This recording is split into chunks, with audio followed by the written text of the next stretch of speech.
Ternyata dalam proses pematokan itu BBM tidak dilibatkan. Nah ini, ya, ini sekalian bisa membuka di serat ID ya. Meskipun mohon maaf ya dalam penulisan ini kita tidak bisa sangat mepet waktunya sehingga masih banyak data-data yang belum bisa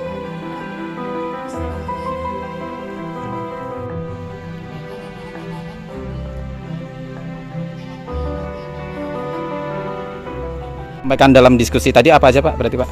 Ya, diskusi tadi intinya bahwa masyarakat warga terdampak sekitar Rawapening inginnya kita diperhatikan oleh pemerintah pusat, dalam arti kita tidak menolak revitalisasi Rawapening tapi sesuai dengan luasan Rawapening dan dengan catatan utama tidak ada perluasan, intinya seperti itu, karena hajat hidup kita dan istilahnya nafkah kita dari pertanian dan nelayan serta industri kecil yang bersinergi dengan hal tersebut di atas.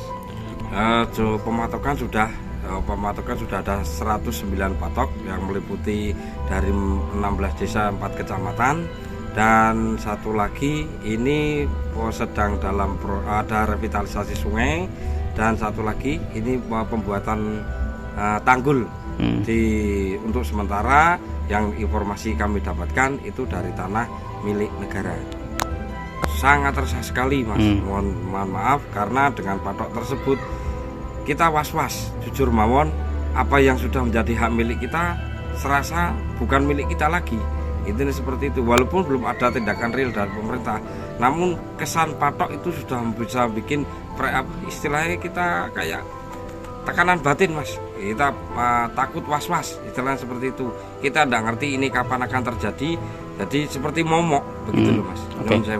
Alhamdulillah dengan kekompakan warga dari seluruh desa, kita sudah sampai ke DPR RI Komisi 5, sampai ke Kementerian PUPR, dan kita tidak lupa dari Bupati, sudah ketemu dengan DPRD dari 2, ketemu BBWS dan semua yang terkait dengan Gubernur dan pihak dari TNI Angkatan Darat. Alhamdulillah untuk sampai saat ini ya juga belum ada jawaban yang jelas, dalam arti seperti itu. Apa yang menjadi tuntutan kita dan apa yang menjadi keluh kesah kita belum terjawab. Hanya untuk sementara kita sudah bisa bercocok tanam dengan elevasi air 46130.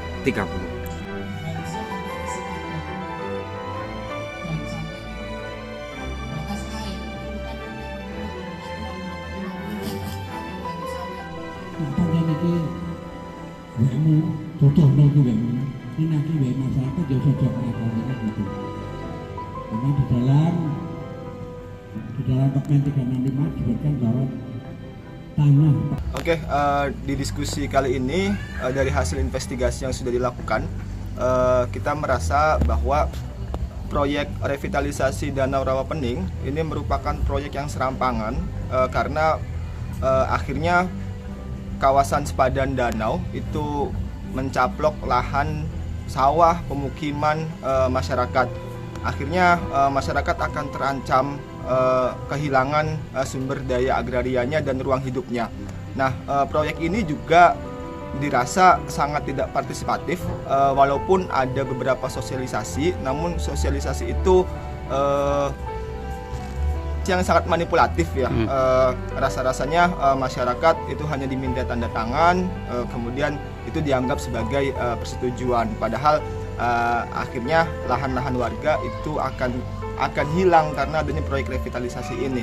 Nah, yang perlu digarisbawahi adalah hampir di setiap proyek, terutama proyek dan revitalisasi Danau Rawapening itu ternyata melanggar hak asasi manusia. Negara abai, bahkan justru negara menjadi aktor terjadinya perampasan ruang hidup di sini.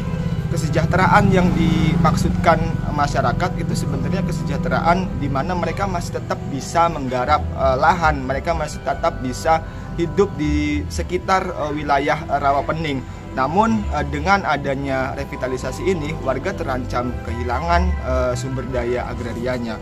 Nah, lalu kemudian yang perlu dipertanyakan adalah bagaimana konsep kesejahteraan yang dimaksud oleh negara hari ini dengan adanya proyek revitalisasi Danau Rawapening.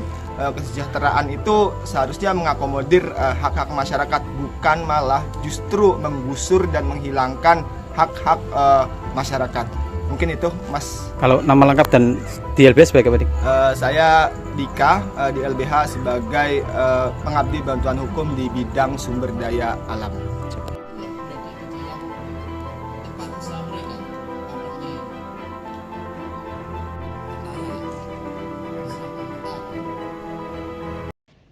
Jangan lupa follow, like, dan subscribe sosial media Tribun Jateng. Download Tribun X sekarang, menghadirkan lokal menjadi Indonesia.